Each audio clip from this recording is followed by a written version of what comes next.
Welcome to Portraits of the Past, where we explore the lives of those whose legacies continue to echo through time.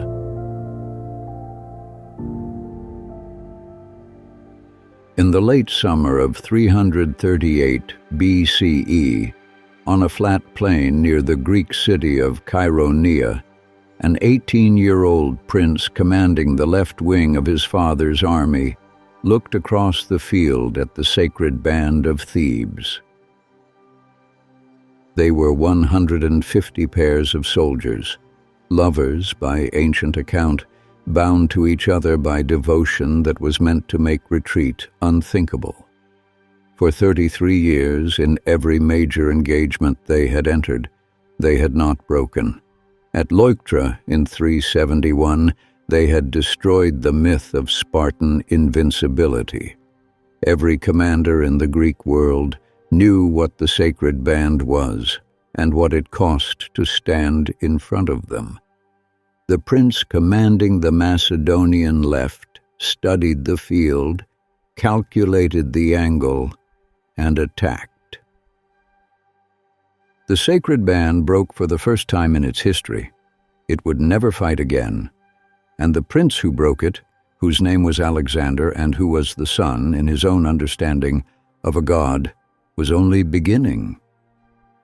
This is our first episode in the arc of Alexander the Great, commander, conqueror, and one of the most psychologically complex figures antiquity produced. The Greek world of the mid-4th century BCE was not the unified civilization of later imagination. It was a fractured landscape of rival city-states, Athens, Sparta, Thebes, Corinth, each guarding its sovereignty with a jealousy that had, for 2 centuries, kept the peninsula in near-constant internal conflict.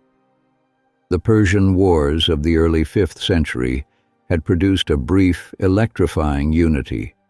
The Peloponnesian Wars that followed had consumed it. By 380 BCE, the Greek world was exhausted from fighting itself, and no single state possessed the power to dominate the others for long. Macedonia in this landscape was viewed by the southern Greeks with a mixture of condescension and unease. It was not, in the Athenian mind, quite Greek, too peripheral, too tribal, its kings too willing to adopt foreign customs. What it possessed was space, manpower, and a position at the northern edge of the peninsula that gave it access to the timber, silver, and horse country the city-states to the south perpetually needed. Philip II, who came to the Macedonian throne in 359 BCE under conditions of severe crisis, his kingdom invaded, his treasury empty, his army poorly equipped, transformed every one of these liabilities into advantages within a decade. He systematized a new form of infantry warfare built around the sarissa, a pike of up to 5 meters that outreached every conventional Greek spear and required the kind of coordinated formation discipline that demanded professional soldiers rather than seasonal levies. He supplemented it with a heavy cavalry arm, the companion cavalry, that he used as the decisive striking force. And he deployed diplomacy, marriage alliances, and strategic bribery with the same precision he brought to the battlefield. By 338 BCE, when his army met the combined forces of Athens and Thebes at Chaeronea, Philip had made Macedonia the preeminent power in the Greek world. It was into this world, and into this specific family, that Alexander had been born. He was born in Pella in 356 BCE, the capital of a kingdom in the middle of its transformation, and he was shaped from the beginning by 2 forces that did not agree about what he was. His father, Philip II, was one of the most effective military and political operators in the ancient world, a man who had rebuilt an entire kingdom from near collapse through discipline, innovation, and a willingness to absorb whatever worked and discard whatever did not. Philip had lost an eye in battle, walked with a limp from a wound that had damaged his leg, and had survived assassination attempts and palace coups that had destroyed other men. He was not sentimental about power. He was, by every account, a formidable presence and a difficult father. His mother, Olympias, was something different entirely. An Epirote princess of fierce temperament and intense religious conviction, she was a devotee of the Dionysiac and Orphic rites that Macedonian court culture permitted, but that the more restrained Athenian tradition regarded with suspicion. She told her son, from early childhood, that his real father was not Philip, but Zeus, that she had conceived him not in an ordinary marriage bed, but in the presence of the divine. Whether Olympias believed this as theological fact or cultivated it as a political mythology she could use is a question the sources do not resolve, and neither will this account. What matters is the effect. Alexander grew up understanding that he might be the son of a god, that ordinary limits might not apply to him, and that the world's expectations of ordinary men were not necessarily his. The two forces, the rigorous pragmatist and the woman who spoke of divine parentage, were at war with each other throughout Alexander's childhood, and the marriage eventually collapsed in open hostility. Alexander navigated between them, and the tension left visible marks. What gave the marks their shape was education. In 343 BCE, when Alexander was approximately 13, Philip engaged Aristotle of Stagira as his son's tutor. The choice was remarkable. Aristotle was not yet the towering figure he would become in later centuries, but he was already the most systematically rigorous thinker the Greek world had produced, a former student of Plato who had rejected Plato's idealism in favor of direct, careful observation of the world as it actually was. For 3 years at Mieza, in a school Philip established specifically for the purpose, Aristotle taught Alexander philosophy, rhetoric, medicine, botany, zoology, and the methods of scientific inquiry. He also taught him literature, and the text that seems to have mattered most was Homer. Plutarch records, drawing on the earlier account of Onesicritus, who served with Alexander, that he kept a copy of the Iliad, annotated by Aristotle, under his pillow alongside his dagger throughout the campaigns. Achilles was his model, not the Achilles of later sentimentality, but the Homeric Achilles who chose a short, glorious life over a long, obscure one, and who understood that the only thing that outlasted a man was his name. Alexander appears to have believed this with a sincerity that went beyond rhetorical posture. The first test came at Chaeronea in 338 BCE. Philip gave his 18-year-old son command of the companion cavalry on the left wing, the most demanding assignment on the field, facing the best infantry in Greece. The battle was a calculated Macedonian operation. Philip's right wing feigned a staged withdrawal to draw the Athenians forward and open a gap in the Greek line, and Alexander's cavalry drove through it before the Theban contingent could close. The sacred band, cut off and surrounded, was destroyed where it stood. Philip had planned the battle. Alexander had executed the most critical strike. It was a collaboration of father and son that would not be repeated. 2 years later, Philip was dead. The assassination of Philip II in 336 BCE at a theater in Aegis during the wedding celebrations of his daughter Cleopatra remains one of antiquity's contested murders. The assassin, a royal bodyguard named Pausanias, was killed before he could be questioned at length, which the ancient sources themselves found convenient. Diodorus Siculus names Olympius as a likely instigator. Plutarch hedges. Modern scholars, including Elizabeth Carney and Ian Worthington, have examined the question without reaching consensus. Alexander's own role, if any, is unproven and cannot be stated as fact.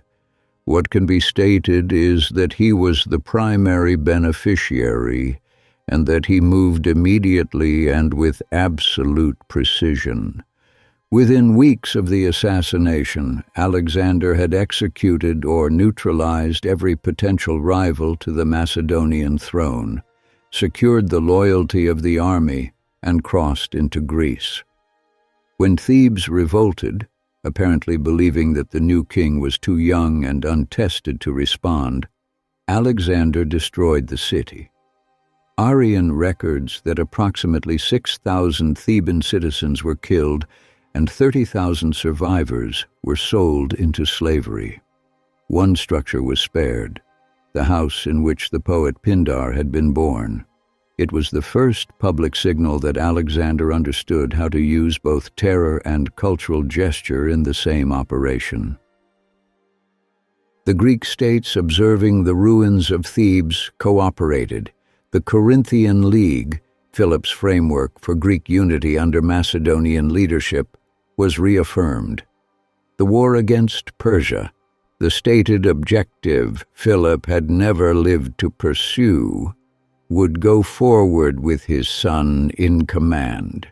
In 334 BCE, Alexander led an army across the Hellespont.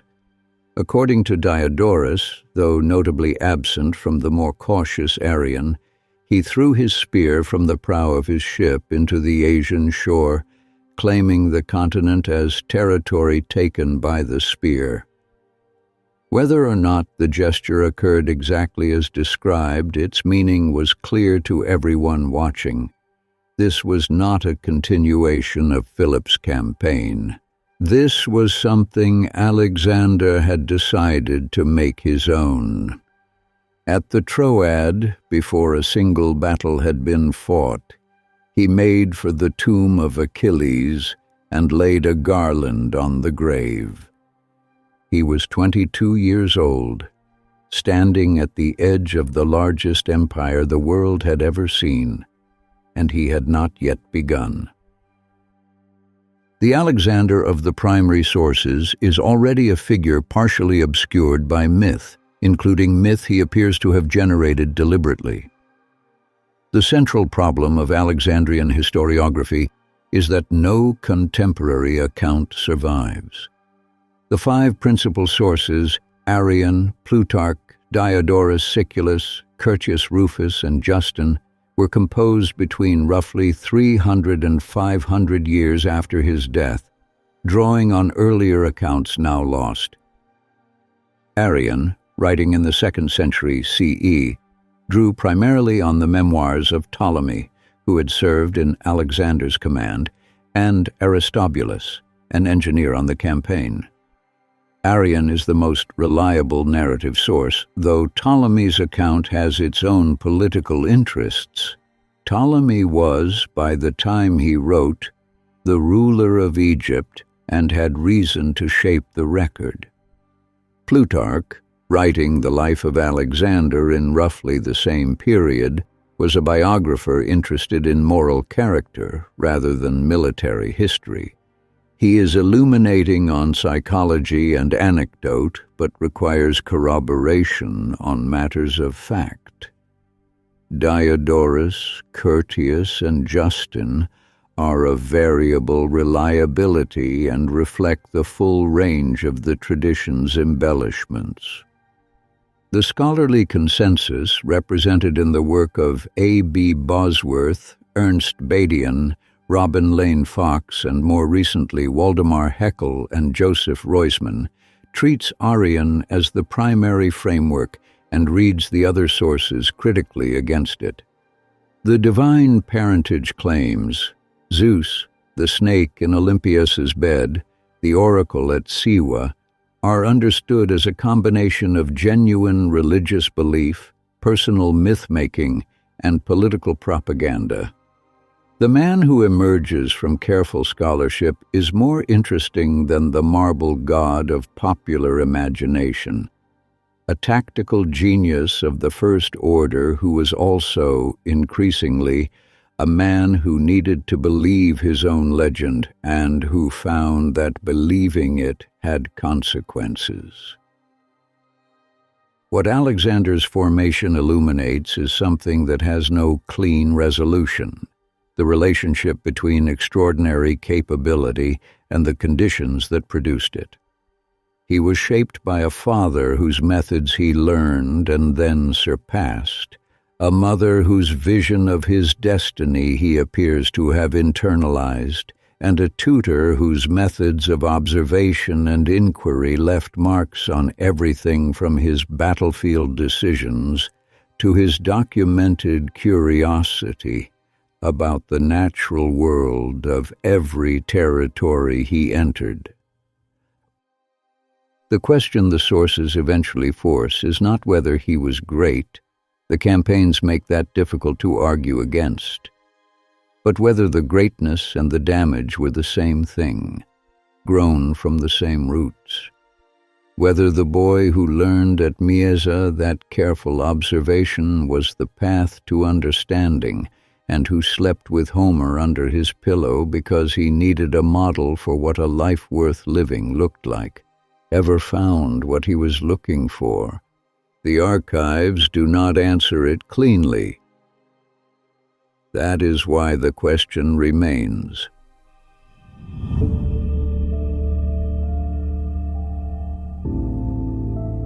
The paint is dry on this chapter, but the archives are vast. Subscribe and return to portraits of the past.